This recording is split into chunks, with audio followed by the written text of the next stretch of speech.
नमस्कार दोस्तों, मैं श्रवण सियाग समुत्कर्ष के इस ऑनलाइन चैनल पर एक बार फिर आपका हार्दिक स्वागत करता हूं। उम्मीद करता हूं कि आप अच्छे होंगे। कि पिछली हमने जो 2 क्लास प्रतिशत की ली थी उन क्वेश्चनों में हमने आपको बहुत ही बेसिक तरीके से, बहुत ही साधारण भाषा में आपको समझाने की कोशिश की। आशा करता हूं कि वह सवाल आपको आसानी से समझ में आ गए होंगे। अगर कोई सवाल में प्रॉब्लम आती है, नहीं समझ में आता है, तो आप कमेंट करके भी बता सकते हैं या फिर वीडियो को वापस देखकर भी बता सकते हैं।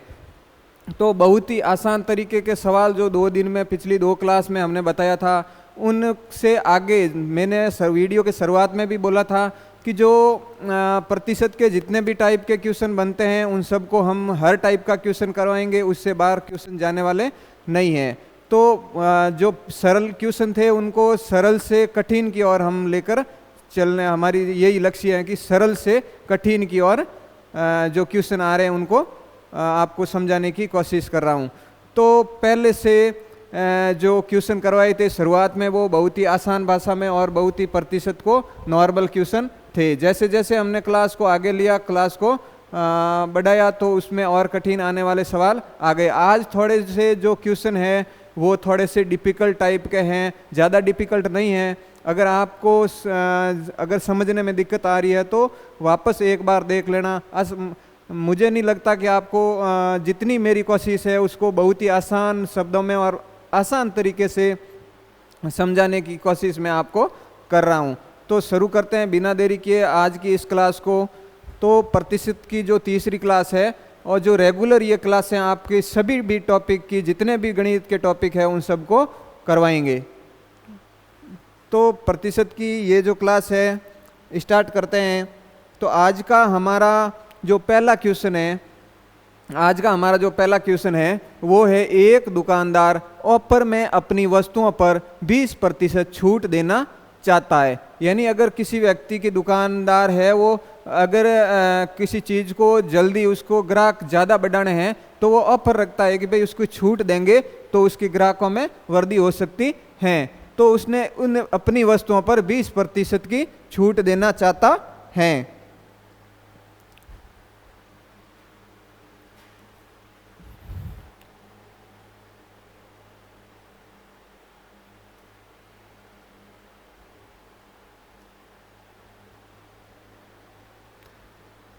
तो वो अपने जो उनने ऑफर रखा है कि वो 20% छूट देना चाहता है, उसकी बिक्री में कितने प्रतिशत की वृद्धि हो कि आय पहले से 4% अधिक हो जाएगा।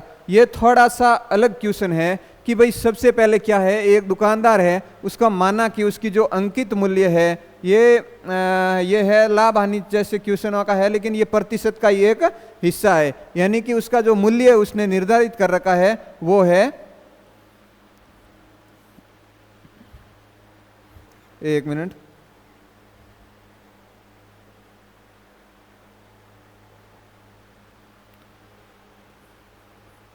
ठीक है। माना उसका जो निर्धारित मूल्य पहले था वो 100 रुपये था। कितना था? 100 रुपये था। अब 100 रुपये था, उसने उस पर 20% की छूट दे दी है। 100 रुपये पर उसने 20% की छूट दे दी है। तो 100 रुपये पर उसने 20% की छूट दे दी, इसका मतलब 20 रुपये माइनस हो गए। तो 20% की छूट दे दी, तो अब वो वस्तु, उसी वस्तु को कितने रुपए में बेच रहा है? वह 80 रुपये में बेच रहा है। कितने रुपये में बेच रहा है? 80 रुपये में बेच रहा है। तो 80 रुपये में बेच रहा है, लेकिन वो बोल रहा है कि उसकी बिक्री में कितने प्रतिशत की वृद्धि हो। अगर ज़्यादा, जब ऑफर आएगा तो ग्राहक भी ज़्यादा आएंगे, तो उसकी बिक्री में कितने प्रतिशत की वृद्धि हो कि आय पहले से 4% अधिक हो जाएगी। पहले आय कितनी हो रही थी? 100 रुपये हो रही थी। कितनी हो रही थी? 100 रुपये हो रही थी। लेकिन अब उसकी आय का टारगेट कितना है? अब उसकी आय का टारगेट है कि पहले की तुलना में उसमें 4% की वृद्धि हो जाए। तो पहले 100 रुपये थी, उसमें 4% की वृद्धि हो जाएगी, तो अब आय उसकी हो जाएगी 104 रुपये। 104 रुपये। तो अब करना क्या है, ये जो वृद्धि है वो किसके ऊपर बढ़ाएगा? ये जो वृद्धि, जो बिक्री है उसके ऊपर बढ़ाएगा। यानी 80 रुपये के ऊपर वो अपनी आय बढ़ाना चाहता है। अब देखो 80 रुपये से वो कहाँ तक ले जाना चाहता है? कि भाई पहले 100 रुपये हो रही थी उसकी आय, अब उसको 104 ले जाना चाहता है। 104 ले जाना चाहता है, कहाँ से ले जाना चाहता है? 80 रुपये से, क्योंकि वो उसने 80 रुपये 20% की छूट दे दी। तो अब उसको कितना रुपये आगे ले जाना होगा? तो उसको ले जाना होगा 24 रुपये। 24 रुपये। ये वर्दी किसके ऊपर होगी? ये वर्दी किसके ऊपर होगी? ये वर्दी होगी 80 रुपये के ऊपर। किसके ऊपर होगी? 80 रुपये के ऊपर। 80 रुपये के ऊपर कितने रुपये बढ़ाएगा? वो 24। और उसका गुणा अगर हम 100 से कर देंगे तो क्या आ जाएगा कि उसका वर्दी प्रतिशत आ जाएगा, कि उसकी अधिक ग्राहक है वो कितना प्रतिशत बिक्री में कितना प्रतिशत की वर्दी हुई है। तो 0 से 0 तो 240/8 यानी कि 8 या 24, 30%। यानी उसकी बिक्री में अगर 30% की वृद्धि होती है तो वह उसकी आय पहले की तुलना में 4% अधिक हो जाएगी। अगला क्वेश्चन, आज हम क्या करने वाले हैं कि जैसे ही प्रतिशत टॉपिक में कुछ सवाल होते हैं वो हम 100 मानकर भी हल कर सकते हैं, लेकिन कुछ सवाल ऐसे हैं जो 100 मानकर भी हल नहीं कर सकते हैं। वहाँ पर कुछ ऐसे सवाल हैं क्योंकि उससे लंबा खींच जाता है, उसकी गणना और अधिक हो जाती है, तो कुछ सवालों को x मानकर भी हल करना पड़ता है। लेकिन कुछ ऐसे साथी भी हो सकते हैं कि भाई x के नाम से ही डर लगे कि भाई x मान रहे हैं, इसका मतलब मुझे समझ में ही नहीं आएगा। ऐसी कोई बात नहीं है, क्योंकि जब x अपन मानते हैं तो उस अपने दिमाग में पहले से ही एक ऐसा ही डर बैठ जाता है कि भाई x मान रहे हैं, इसका मतलब मुझे तो गणित में कुछ आने वाला ही नहीं है। ये अपनी सिर्फ सोच है। अगर इसको दूर करना है तो आप आसान भाषा में मैं x के साथ समीकरण सॉल्व करना भी बताऊंगा, उसके बाद हम x मानेंगे और उससे आगे क्लास लेंगे, x वाले सवाल करेंगे, उससे पहले नहीं लेंगे। क्योंकि x के पहले x के साथ जो गुणा करना है, उसके साथ जोड़ है, बाकी है, या फिर उसको इधर से बराबर के इधर ले जाना है, उधर ले जाना है, उसको पूरा विस्तार के साथ आपको बताएंगे। उसके बाद ही वो x मानकर हम सवाल सॉल्व करने वाले हैं। इससे पहले जितने भी जो 100 मानकर सवाल हो रहे हैं उसको पहले समझा देता हूं, उसके बाद ये जो प्रक्रिया है आपको पूरी तरह से बहुत ही बेसिक तरीके से बताई जाएगी। तो अब क्या है कि चावल की कीमत में ये जो सवाल है थोड़ा सा मैंने क्या कहा, शुरुआत से सरल से कठिन की ओर हम चलेंगे। तो ये जो सवाल है थोड़ा सा जो पहले जो सवाल थे उनसे थोड़े डिफिकल्ट टाइप का है। ऐसा ज़्यादा कुछ डिफिकल्ट नहीं है, लेकिन इसको थोड़ा सा गौर करके थोड़ा अच्छे तरीके से समझ लेंगे तो आसानी से समझ में आ जाएगा। तो सवाल है कि चावल की कीमत में 20% बढ़ जाने पर एक महिला 10 किलो के स्थान पर कितने किलो चावल खरीदे कि उसका खर्च सिर्फ 5% बढ़े।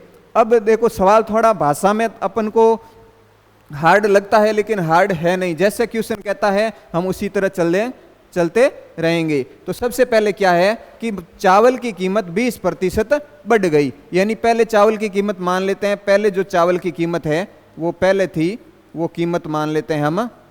कीमत कितनी मान लेते हैं? 100 रुपये मान लेते हैं। कितनी मान लेते हैं? 100 रुपये मान लेते हैं।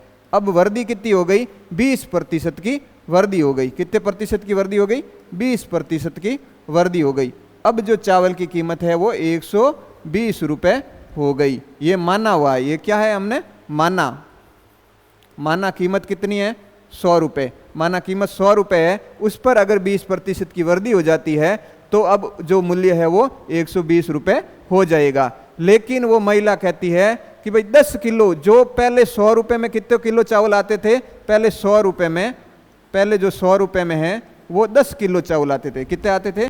10 किलो चावल आते थे। लेकिन जब महिला जब दुकान पर पहुंची तब उसे पता चला कि भाई चावल का मूल्य है उसमें वृद्धि हो गई है। तो वो अपने घर से उस हिसाब से ही पैसे लेकर आई होंगी कि भाई मेरे पास तो इतने रुपए हैं, इतने रुपए में जितने भी चावल आते हैं वो दे दो। तो ये सवाल उसी तरह पूछ रहा है कि भाई अगर वो इतने रुपए में उसके पास 100, अगर वो 5% तक वो खर्चा अपना बढ़ा सकती है तो उसमें जो चावल की मात्रा है वो कितनी आएगी, वो कितना चावल खरीद पाएगी। तो क्या है कि सबसे पहले चावल की मूल्य था 100 रुपये, उस पर 20% की वृद्धि हो गई। वृद्धि होने के बाद अब जो चावल की मूल्य है वो 120 रुपये हो गया। लेकिन अब क्या कहती है, जो पहले महिला है वो 10 किलो चावल 100 रुपये में खरीदती थी। अब क्या है, कितने किलो चावल खरीदे कि उसका खर्च सिर्फ 5% बढ़े। यानी वो कह सकती है, वो महिला ने कहा कि भाई मेरा खर्च सिर्फ 5% बढ़े, इतना ही मेरे पास जो बजट है वो इतना ही है, ताकि जो इसमें इन रुपयों में जो चावल आ रहे हैं वो मुझे दे दो। तो वह महिला कितने किलो चावल खरीद पाएगी, यही हमारा सवाल है। तो अब है कि भाई उसका खर्च सिर्फ 5% बढ़े, यानी पहले खर्च उसका कितना था, 100 रुपये था, अब 5% बढ़ेगा तो अब उसका खर्च कितना हो जाएगा, 105 रुपये हो जाएगा, 105 रुपये हो जाएगा। अब महिला कहती है भाई मेरे पास तो 105 रुपये है, 105 रुपये में जितने भी तेरी कीमत बढ़ी है तो बढ़ी है, मुझे 105 रुपये में जितने भी चावल मिल रहे हैं वो मुझे दे दो। तो अब सवाल है कि भाई 105 रुपये में वह कितने किलो चावल खरीद पाएगी। तो अब करना क्या है, वो वापस एक यहाँ पर थोड़ा सा मैं समझाना चाहता हूँ कि ये मूल्य वापस 120 से हमें कहाँ पर लाना पड़ेगा, 105 पर, 105 पर, यानी बढ़े हुए मूल्य पर, बढ़े हुए मूल्य पर, बढ़ा हुआ घटा, चाहे बढ़े हुआ मूल्य हो, बढ़ा हुआ मूल्य, बढ़ा हुआ मूल्य, बढ़े हुए मूल्य के ऊपर वापस कितना लेके आ रही है, यानी वापस जैसे 120 से वो वापस कहाँ लेके आ रही है, 105 लेके आ रही है, यानी उसको 15 रुपये कम कर रही है। यानी उसको चावल कम मिल जाए उसकी कोई बात नहीं है, लेकिन फिर भी वो अपना खर्चा 15 रुपये कम कर रही है, यानी कि उसका अंतर कितना कम कर रही है, अंतर कम या ज़्यादा, अंतर है वो कम या ज़्यादा, कितना कर रही है, जो भी है, कम हो चाहे ज़्यादा हो, उसको हमेशा ऊपर लिखना है, उसको हमेशा ऊपर लिखना है और गुणा हमेशा 100 से कर देना है। तो ये है वो वर्दी प्रतिशत, जो कमी है या वर्दी है, जो कम है या ज़्यादा है, उसका प्रतिशत हमारे पास आ जाएगा। यानी बढ़ा हुआ मूल्य अपने पास कितना है, बढ़ा हुआ मूल्य है अपने पास 120 रुपये, 120 रुपये है वो बढ़ा हुआ मूल्य अपने पास है। अब उसका जो अंतर है, चाहे उसको कम करना है या ज़्यादा करना है, यानी 120 से उसको कहाँ पर लेके आना है, 105 पर लेके आना है, क्योंकि वो खर्च सिर्फ 5% ही बढ़ना चाहिए। तो उसको वापस कम कितना करना पड़ेगा, कम करना पड़ेगा सर 15 रुपये कम करना पड़ेगा। किसके ऊपर करना पड़ेगा, 120 रुपये के ऊपर, बढ़े हुए मूल्य के ऊपर करना पड़ेगा। यहाँ बढ़े हुए के ऊपर घटा हुआ मूल्य भी कर सकते हैं, चाहे घटा हुआ मूल्य है उसको वापस बढ़ाना है, या चाहे बढ़ा हुआ मूल्य है उसको वापस घटाना है। तो बढ़े हुए मूल्य पर उसको 15 रुपये कम करने पड़ेंगे, और अगर इसका गुणा 100 से कर देंगे तो ये आ जाएगा कमी का प्रतिशत, कमी प्रतिशत, क्या आ जाएगा, कमी प्रतिशत, ये हमें मिलेगी कमी प्रतिशत। यानी कि 0 से 0 कट गया। अब देखो 3 का पहाड़ा जा रहा है, 3 का पहाड़ा 4 बार, 3 का पहाड़ा 5 बार, यानी 50/4, ये 50/4, तो 50/4 यानी 25/2, 25/2, 25/2 का मतलब होता है 12.5%, 12.5%। ये 12.5% हमें क्या मिला, कमी प्रतिशत, क्या हुआ, कमी प्रतिशत। यानी चावल अब वो 12.5% चावल वह कम खरीदेगी, पहले की तुलना में 12.5% चावल वह कम खरीदेगी। यानी वो पहले कितने किलो चावल खरीद रही थी, 10 किलो चावल खरीद रही थी, कितने किलो का चावल खरीद रही थी, 10 किलो चावल खरीद रही थी, अब 12.5% कम खरीदेगी, यानी 10 किलो का 12.5% निकाल देंगे, 12.5, तो 10 का 12.5% ऐसे ही निकालते हैं, 10 × 12.5/100, यानी 0 से 0 कट गया, ये पॉइंट हटाएंगे तो एक 0 अपने पास यहाँ और लग जाएगा। तो अब कितना हो गया, 125/100, 125/100। अगर 100 का इसमें भाग देंगे तो हमें मिलेगा 1.25, 1.25 हमें मिलेगा, 1.25। 1.25 क्या है, किलोग्राम। पहले 10 किलोग्राम खरीद रही थी, अब कितना खरीद रही है, 12.5% कम खरीद रही है। इसका मतलब वो 1.25 किलोग्राम पहले की तुलना में कम खरीद रही है। तो पहले कितने किलो चावल खरीद रही थी, तो 10 किलोग्राम चावल खरीद रही थी, 10 किलोग्राम चावल खरीद रही थी। तो अब उसमें से 1.25 किलोग्राम मूल्य बढ़ जाने के कारण वह कम खरीदेगी। तो 1.25 यानी 10 में से 1 घटाया 9, और 9 में से 0.25 घटाएंगे तो 8.75 किलोग्राम, 8.75 किलोग्राम है वो चावल खरीदेगी। तो आशा करता हूँ मैंने बहुत ही पूरी कोशिश के साथ कि भाई ये सवाल मैं बहुत ही आसान तरीके से, जितना हो सके उतना आसान तरीके से मैंने बताया। फिर भी आपको ऐसा लग रहा है कि भाई मुझे नहीं समझ में आ रहा है, तो आप मुझे बता सकते हैं कि सर ये नहीं है। फिर भी आप उसको वीडियो को एक बार इस क्वेश्चन को वापस देखकर भी कर सकते हैं। लेकिन उम्मीद करता हूं कि यह सवाल आपको क्वेश्चन समझ में आ गया होगा। तो अगला क्वेश्चन है, चीनी का मूल्य 20% बढ़ जाने पर 120 रुपये में 1 किलोग्राम चीनी कम आती है। तो चीनी का जो वर्तमान मूल्य है और पिछला मूल्य ज्ञात करना है। सवाल क्या है, मैंने क्या सरल से कठिन की ओर चलेंगे, थोड़े थोड़े डिफिकल्ट भी आएंगे, क्योंकि वर्तमान में जो कंपटीशन का जमाना है, जो साधारण प्रतिशत ऐसा कभी नहीं पूछेगा कि 100 का 20% निकालो। हाँ, ऐसा सवाल आ भी सकता है, लेकिन ऐसा सवाल कोई छोड़ने वाला नहीं है। तो हमें कुछ इस तरह से करना है कि अपने आप को कुछ भीड़ से अलग करने के लिए हमें कुछ अलग करना पड़ेगा। तो इस टाइप के क्वेश्चन भी हमें आने चाहिए। तो सवाल क्या है, चीनी का मूल्य 20% बढ़ जाने पर 120 रुपये में 1 किलोग्राम चीनी कम आती है। अब देखो, वो पहले कितने रुपए में खरीद रहा था, वो भी पहले 120 रुपये में चीनी खरीद रहा था, लेकिन उसका मूल्य क्या हुआ, 20% बढ़ गया। मूल्य है वो 20% बढ़ गया। मूल्य वर्दी कितनी हुई, मूल्य में वृद्धि हो गई 20% की। कितनी हो गई, 20% की। अब देखो, पहले भी 120 रुपये में खरीद रहा था, अब भी 120। वो चावल कम आए, चीनी कम आए तो उसकी कोई बात नहीं है, लेकिन वो बोल रहा है मेरे पास रुपये 120 ही है। तो अब क्या पहले की तुलना में है, वो चीनी 1 किलोग्राम चीनी, कितने किलोग्राम चीनी, 1 किलोग्राम चीनी कम आती है। किसकी वजह से, मूल्य वृद्धि। मूल्य कितनी वृद्धि हुई, 20% की वृद्धि हुई। तो पहले भी 100, तो 120 का 20% निकाल देंगे, 120 का 20% निकाल देंगे। इसका मतलब ये क्या आएगा, बढ़ा हुआ मूल्य। ये क्या मिलेगा हमें, बढ़ा हुआ मूल्य। क्या मिलेगा, बढ़ा हुआ मूल्य। यानी कि बढ़ा हुआ मूल्य यानी वर्तमान मूल्य। भाई बढ़ने के बाद जो मूल्य है उसका मतलब क्या है, अब जो चीनी मिल रही है उसका मूल्य आ रहा है अपने पास वर्तमान मूल्य। ये क्या आ रहा है, वर्तमान मूल्य। बढ़ा हुआ मूल्य या वर्तमान मूल्य, यानी कि 0 से 0 कट गया, 0 से 0 कट गया, तो अपने पास आया 24। कितना आया, 24 रुपये किलो, 24 रुपये किलो पर किलो।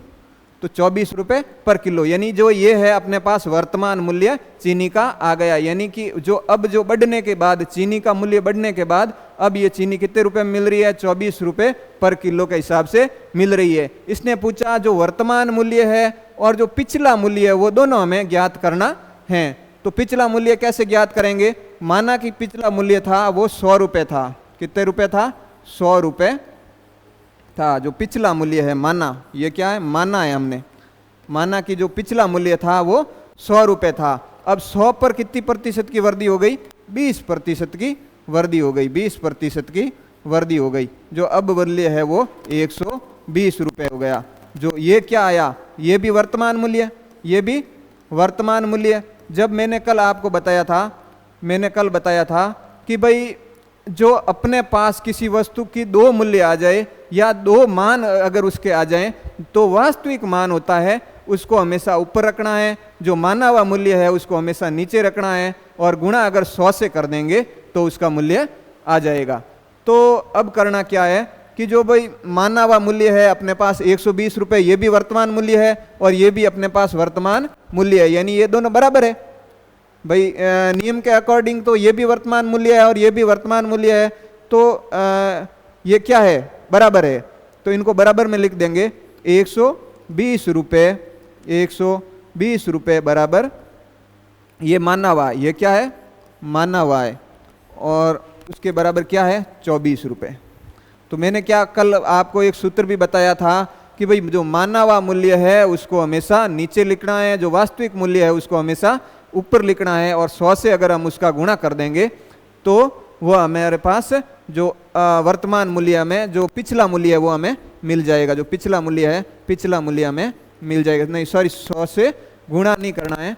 तो जो वास्तविक मूल्य है वो 24 और माना हुआ मूल्य कितना है 120 और उसका गुणा हम 100 से कर देंगे तो हमारे पास क्या आ जाएगा, पिछला मूल्य। यानी कि 12 का पहाड़ आप 24 में कितनी बार जाएगा, 2 बार जाएगा और एक ये 0, तो ये हो गया 20। ये क्या हो गया 20 रुपये। यानी जो वर्तमान मूल्य है वो कितना हो गया, वर्तमान मूल्य है वो 20 रुपये हो गया। वर्तमान मूल्य है वो, वर्तमान मूल्य बराबर 20 रुपये। 20 रुपये कहने का मतलब हमें दो पूछा, वर्तमान मूल्य और पिछला मूल्य। जो वर्तमान मूल्य है वो 20 रुपये है और पिछला मूल्य है वो 24 रुपये है। तो हाँ, अगला क्वेश्चन,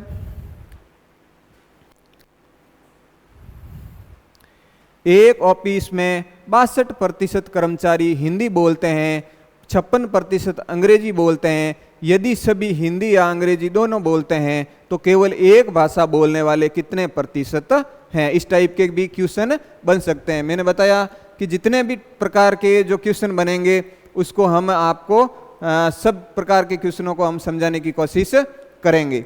हाँ, तो अगला टाइप का एक क्वेश्चन है वो है, एक ऑफिस में 62% कर्मचारी जो हिंदी बोलते हैं वो कितने हैं, तो हिंदी बोलते हैं वो है हमारे पास 62%, 62%। अब देखो 62% कर्मचारी हिंदी बोलते हैं, 56% है वो अंग्रेजी बोलते हैं। तो अंग्रेजी कितने बोल रहे हैं, अंग्रेजी है वो 56% बोल रहे हैं, 56% बोल रहे हैं।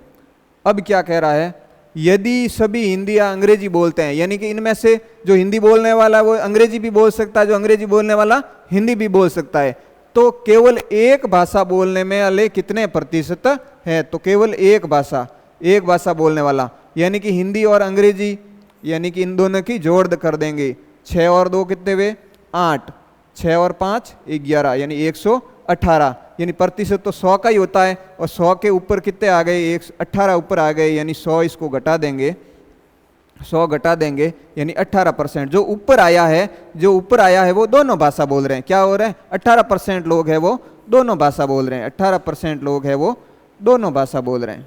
कौन सी, हिंदी और अंग्रेजी। इनमें से जो देखो समझने की कोशिश करो, जो हिंदी बोलते हैं वो 62% हिंदी भी बोलते हैं, 56% इंग्लिश भी बोल सकते हैं। लेकिन जो 56% है वो अंग्रेजी बोलने वाला हिंदी भी बोल सकता है, हिंदी बोलने वाला अंग्रेजी भी बोल सकता है। लेकिन जो दोनों भाषा बोलते हैं वो कितने हैं, 18% है। कितना है, 18% है।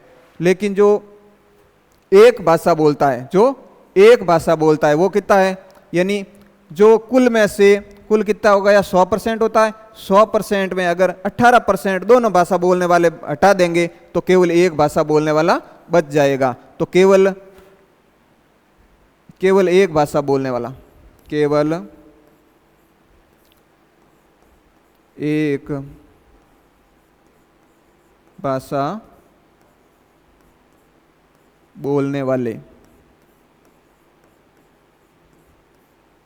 केवल एक भाषा बोलने वाले, यानी कि 100 में से अगर जो दोनों भाषा वाले बोलने, दोनों भाषा कितने प्रतिशत, दोनों भाषा बोलने वाले कितने परसेंट लोग हैं, 18% लोग हैं।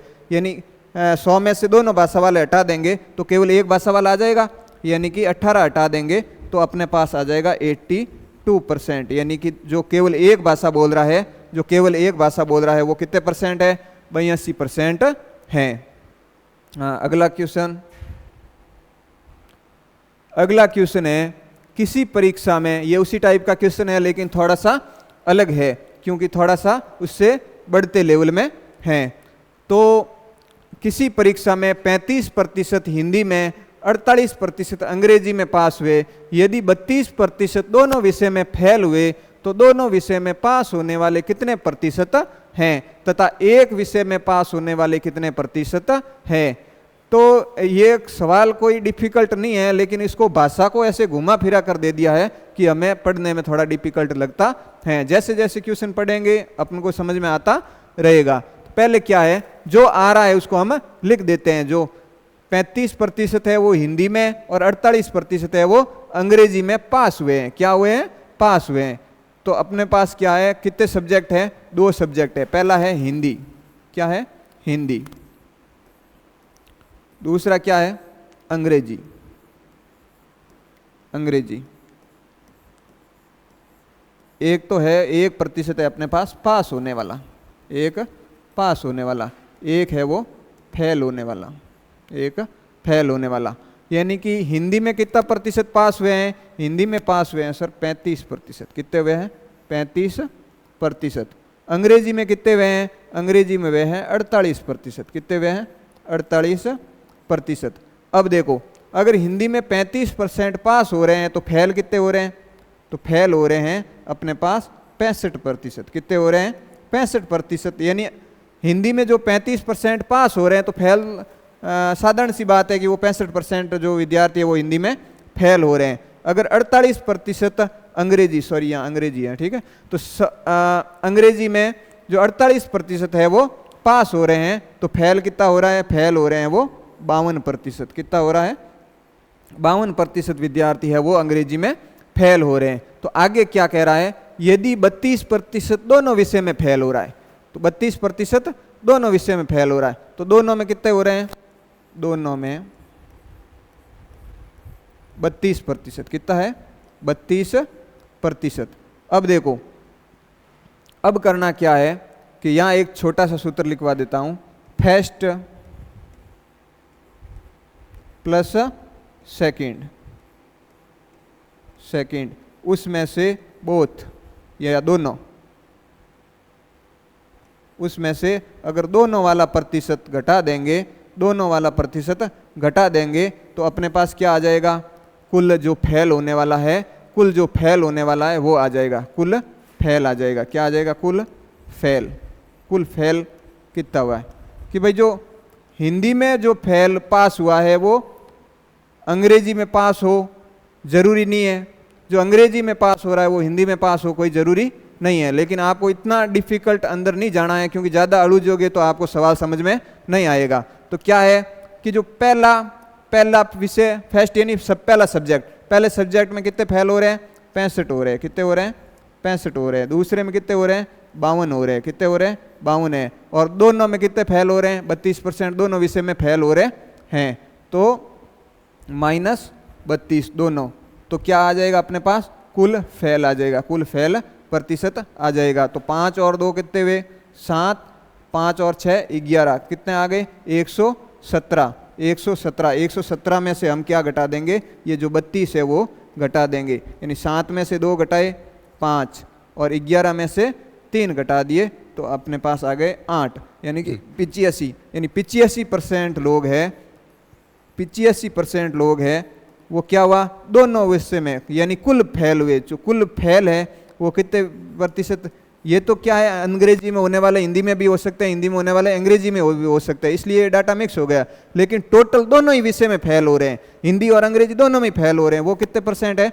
25% विद्यार्थी है वो दोनों विषय में फेल हो रहे हैं। सॉरी, 85% जो विद्यार्थी है वो दोनों विषय में फेल हो रहे हैं। अब देखो, तो पास कितने हो रहे हैं? पास हो रहे हैं, अगर 85 फेल हो रहे हैं तो पास होंगे 15%। कितने होंगे? 15% है वो पास हो जाएंगे, 15% है वो पास हो जाएंगे। अब क्या क्वेश्चन पूछ रहा है? अब पूछ रहा है कि भाई एक विषय में पास होने वाले कितने प्रतिशत हैं। तो अब क्या करना है? जो पास है उसमें से ये घटा देंगे, यानी केवल एक विषय में, केवल हिंदी में पास होने वाले, केवल हिंदी में कितने पास हो रहे हैं? केवल हिंदी में, केवल हिंदी में कितने परसेंट? तो अब क्या करेंगे? केवल निकालना, दोनों का निकालना है, यानी कि केवल एक विषय में पास हो रहे हैं, चाहे वो हिंदी में हो चाहे अंग्रेजी में हो। यानी कि चाहे हिंदी में हो गया तो वो अंग्रेजी में नहीं होगा, जो अंग्रेजी में है वो हिंदी में नहीं हो रहा। तो क्या करेंगे? जो पास हो रहे हैं 35%, इसमें तो क्या है कि अंग्रेजी वाले भी मिक्स है, इसलिए इसमें से क्या करेंगे? जो टोटल पास हो रहे हैं वो कुल पास हो रहे हैं उनको घटा देंगे। 35 - 15 तो कितना आ जाएगा? 20%। 20% विद्यार्थी है वो क्या है? केवल हिंदी में पास हो रहे हैं, केवल हिंदी में पास हो रहे हैं, वो अंग्रेजी में पास नहीं हो रहे हैं, केवल अंग्रेजी में पास, केवल अंग्रेजी में पास। अंग्रेजी में पास कितने परसेंट हो रहे हैं? पास हो रहे हैं अपने पास 48%। कितने हो रहे हैं? 48%। और 48% में से 48% में से अगर दोनों विषयों में पास होने वाला निकाल देंगे तो केवल अंग्रेजी में पास होने वाला आ जाएगा। तो 48 में से 8 में से 5 घटाया 3 और 4 में से 1 घटाया 3, जो 33% विद्यार्थी है वो दोनों विषय में, यानी 33% है वो केवल अंग्रेजी में पास हो रहे हैं, केवल अंग्रेजी में पास हो रहे हैं। तो अब क्या पूछ रहा है? अपन को पूछ रहा है, ये बहुत ही घुमा के क्वेश्चन को दिया है, बहुत ही घुमा के क्वेश्चन दिया है, इसको ज़्यादा लोड लेने की जरूरत नहीं है, इसको बहुत ही वापस एक बार देख लोगे तो आसानी से समझ में आ जाएगा। एक विषय में पास होने वाले कितने प्रतिशत व्यक्ति हैं? तो केवल एक विषय में, चाहे केवल हिंदी में हो चाहे केवल अंग्रेजी में हो, तो इन दोनों को जोड़ देंगे, यानी 20 केवल हिंदी और अंग्रेजी, केवल हिंदी और केवल अंग्रेजी में, यानी केवल एक विषय में पास होने वाले कितने हो जाएंगे? 20 और 33 को जोड़ देंगे तो ये अपने पास हो जाएगा 53%। कितने हो जाए? 53%। ये है वो केवल एक विषय में पास हो रहे हैं। कितने में हो रहे हैं? केवल एक विषय में, केवल एक विषय में पास हो रहे हैं।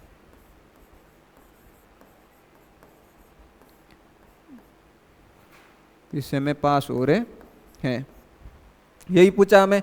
केवल एक विषय में पास होने वाले विद्यार्थी का प्रतिशत बताना है। एक बार अगर समझ में नहीं आया तो इसी सवाल को मैं थोड़ा सा रिपीट कर देता हूं ताकि आपको आसानी से समझ में आ जाएगा। सबसे पहले क्या करना है? पास होने वालों को लिख देना। अपने पास सब्जेक्ट कितने हैं? हिंदी और अंग्रेजी। तो हिंदी में जो पास होने वाले और फेल होने वालों को लिख देना है। हिंदी में 35% विद्यार्थी पास हो रहे हैं, तो फेल कितने हो रहे हैं? 65% हो रहे हैं। कितने हो रहे हैं? 65% हो रहे हैं। अंग्रेजी में अगर 48% पास हो रहे हैं तो 52% विद्यार्थी है वो अंग्रेजी में फेल हो रहे हैं। ये आंकड़े इसलिए हैं कि अंग्रेजी में जो पास हो रहा है वो हिंदी में फेल हो सकता है, तो इसलिए मिक्स के आंकड़े हैं। तो अब क्या है कि जो दोनों विषय में फेल हो रहे हैं वो कितने हैं? 117। तो दोनों विषय में जो कुल फेल है उसको निकालने के लिए पहला विषय और दूसरा विषय का फेल जोड़ देंगे और उनमें से जो टोटल फेल हो रहे हैं, दोनों विषय में फेल हो रहे हैं, उसको निकाल देंगे। यानी पहला विषय है अपने पास हिंदी, हिंदी का 65 लिख दिया, और दूसरा विषय अपने पास अंग्रेजी, तो अंग्रेजी का 52 जो है वो फेल हो रहे हैं। और कुल फेल कितने हो रहे हैं? 32%, तो उसको 32% निकाल दिया तो अपने पास आ गया कुल फेल। कुल फेल यानी अपने पास 85% विद्यार्थी है वो दोनों ही विषय में फेल हो रहे हैं, यानी दोनों ही विषय में, कहने का मतलब टोटल फेल हो गए।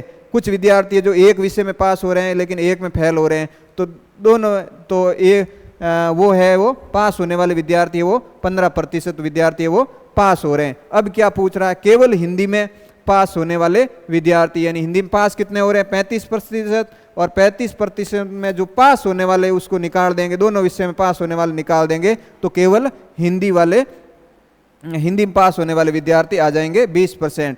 और केवल अंग्रेजी में पास होने वाले जो विद्यार्थी है उनको अंग्रेजी में पास होने वाले 48 है, और दोनों विषय में पास होने वाला उसके में से निकाल देंगे तो अपने पास केवल अंग्रेजी में पास होने वाला आ जाएगा। अब पूछ रहा है केवल एक विषय में पास होने वाला, चाहे हिंदी में हो चाहे अंग्रेजी में हो, तो इनको जोड़ देंगे, यानी 53% विद्यार्थी है वो केवल एक ही विषय में पास हो रहे हैं।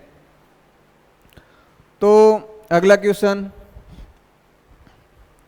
चावल के मूल्य में 2% की कमी हो गई। जिस धनराशि से पहले 50 किलोग्राम चावल खरीदा जा सकता था, अब कितना चावल खरीदा जा सकेगा? यानी जो चावल का मूल्य है उसमें 2% की कमी हो गई है। जो चावल का मूल्य है उसमें 2% की कमी हो गई है। तो जब उसका मूल्य कम हो जाता है तो उसकी मात्रा, जो चावल की मात्रा है वो बढ़ जाएगी। यानी अभी 2% कम हो गया तो चावल कुछ न कुछ पहले की तुलना में जो 50 किलोग्राम चावल खरीदा जा सकता था, अब उससे कितना चावल खरीदा जा सकेगा? तो इसमें सॉरी यहाँ पर गुण 50 कर देना, 49 है यहाँ पर, इसको काट कर 49 किलोग्राम चावल, 49 किलोग्राम चावल, थोड़ा सवाल जो मिस टाइपिंग हो गया था।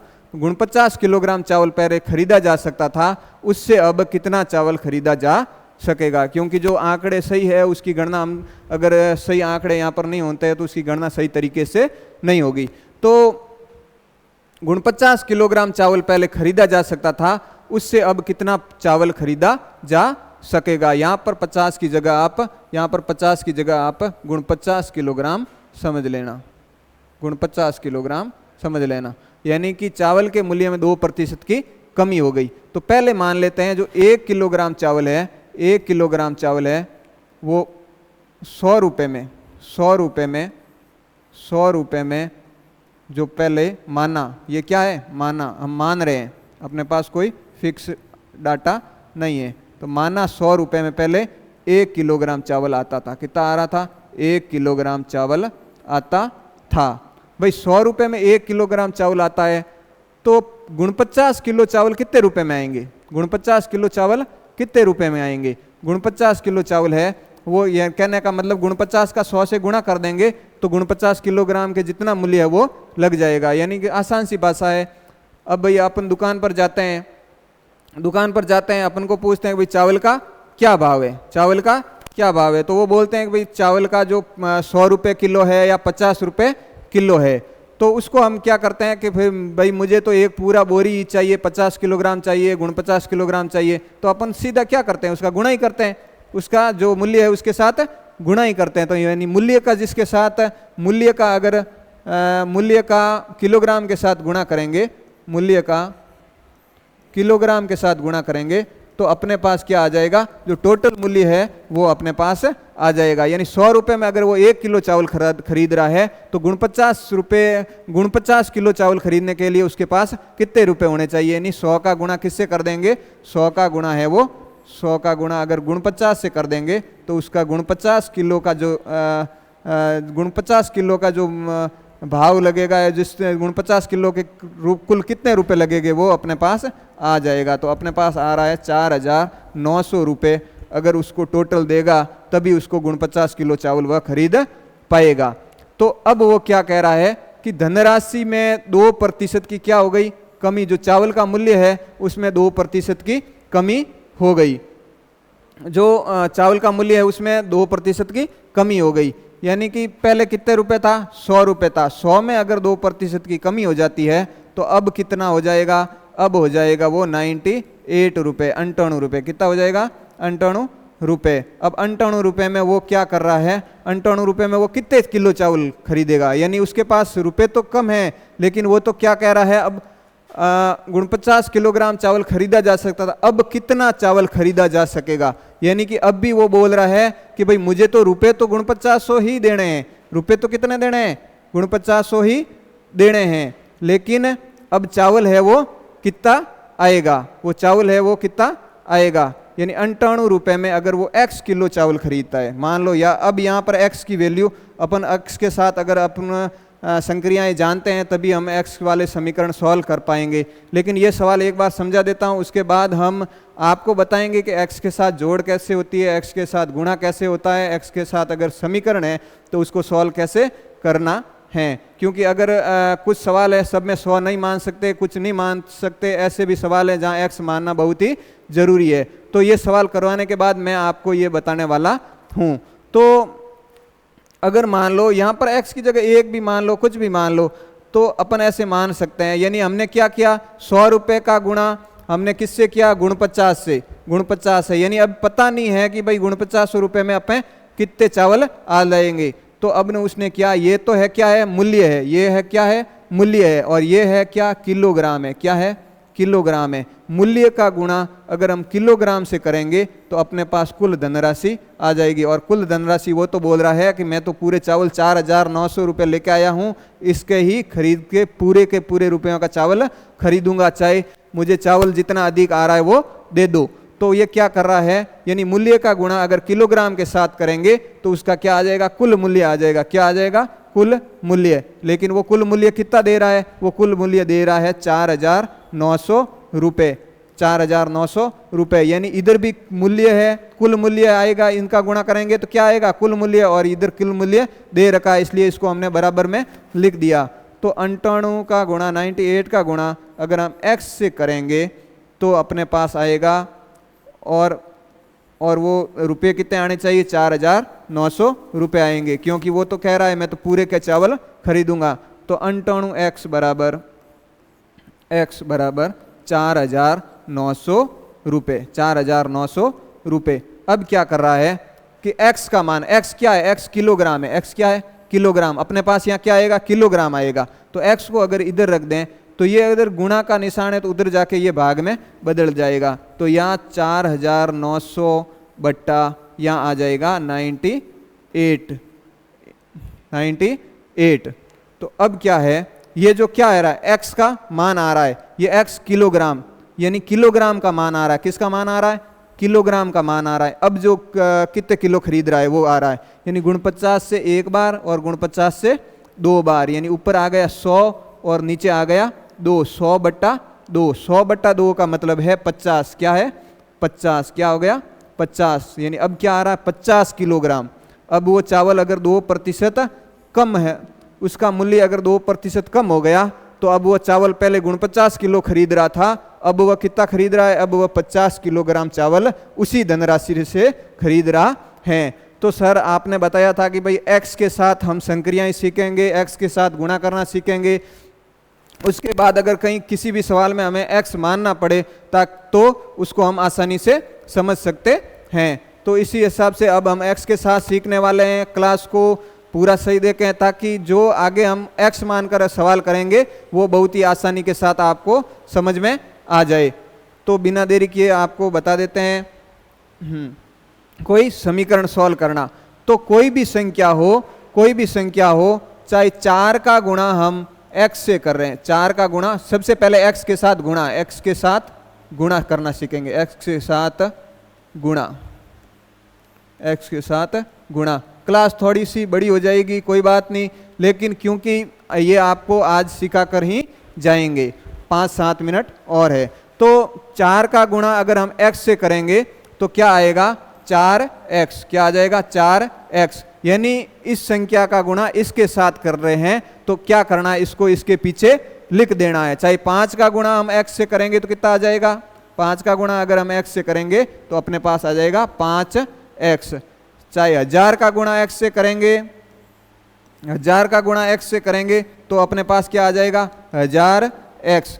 कहने का मतलब आप समझ रहे होंगे कि x का गुणा जिसके साथ होता है वह संख्या लिखकर उसके पीछे अगर x लिख देते हैं तो वह x के साथ गुणा हो गया, बस इतना सा आसान है। ये अपने सीखा x के साथ गुणा।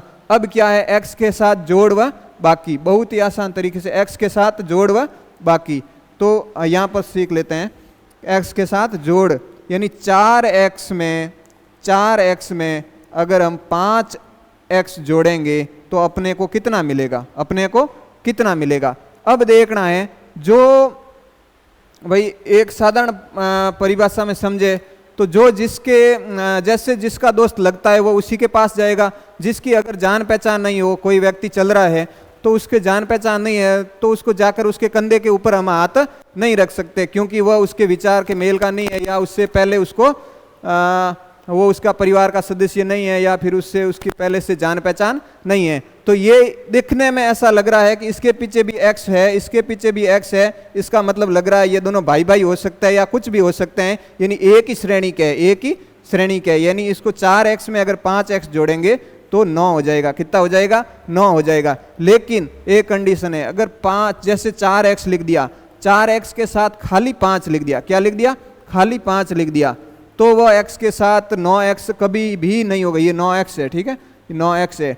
4x के साथ अगर हमने 5 लिख दिया तो यहाँ पर 9x कभी मत लिखना, क्योंकि ये क्या हो जाएगा, गलत हो जाएगा। क्या हो जाएगा, गलत हो जाएगा, क्योंकि 4 के पीछे तो x लगा है लेकिन 5 के पीछे कुछ भी नहीं लग रहा है। यानी कि ये इस श्रेणी का व्यक्ति जो इसका विचारधारा इसके साथ मेल नहीं हो रही है, इसकी विचारधारा इसके साथ मेल नहीं हो रही है, तो ये इसको अपने साथ बैठने नहीं देगा। इसीलिए ये जो है 4x ये ऐसा का ऐसा रहेगा, यानी 4x में अगर 5 जोड़ेंगे तो क्या आ जाएगा 4x प्लस 5, 4x प्लस 5, ये ऐसा का ऐसा ही रहेगा। अगर कोई बोल दे कि भाई 5x में 100 जोड़ो, 5x में 100 जोड़ो, तो आप कैसे जोड़ोगे? आपको ऐसे सबसे पहले 5x लिख दिया, उसके बाद क्या लिख दिया? 100 लिख दिया, बस हो गया, जुड़ गया। लेकिन अगर आपको बोले 5x में 15 जोड़ो, 5x में 15 जोड़ो, तो आपको क्या करना है? 5x प्लस 15, तो इसको ऐसे के ऐसे लिख दिया। लेकिन अगर बोले कि 5x में 20x जोड़ो, 5x में 20x जोड़ो, यानी 5x प्लस 20x, यानी इधर भी इसके पीछे x लग रहा है, इसके भी पीछे x लग रहा है, यानी एक ही श्रेणी के लग रहे हैं, एक ही श्रेणी के लग रहा है, इसका मतलब जोड़ दो। यानी 20 और 5 कितने हो गए? 25x, 25x। यानी कि जोड़ने के लिए उसी कंडीशन का व्यक्ति होगा, अगर उसकी विचारधारा इससे मेल होगी तभी यह जुड़ेगा। यानी इसका पीछे भी x है, इसके पीछे भी x है, तो ये संख्या जुड़ जाएगी। लेकिन इसके पीछे x है लेकिन इसके पीछे x नहीं है, तो ये ऐसा का ऐसा ही रह जाएगा। यानी समझ, आशा करता हूं कि आपको समझ में आ गई होगी कि x के साथ कौन सी संख्या जुड़ेगी, कौन सी नहीं जुड़ेगी। अगर x के साथ सिर्फ अंक दिया हुआ है तो वह उसको ऐसे ही कंडीशन में रह जाएगी। यानी 4x के साथ सिर्फ 5 है, 5 के पीछे कुछ भी नहीं लगा है, x नहीं लगा है, चाहे y भी लगा हो, तो वह नहीं जुड़ेगा। जैसे ऐसे दे दिया 4x प्लस 5y, ये दोनों अलग अलग हो गए, इधर y है इधर x है, तो ये नहीं जुड़ेगा। 4x प्लस 5x है तो ये जुड़ जाएगा, क्योंकि ये क्या है?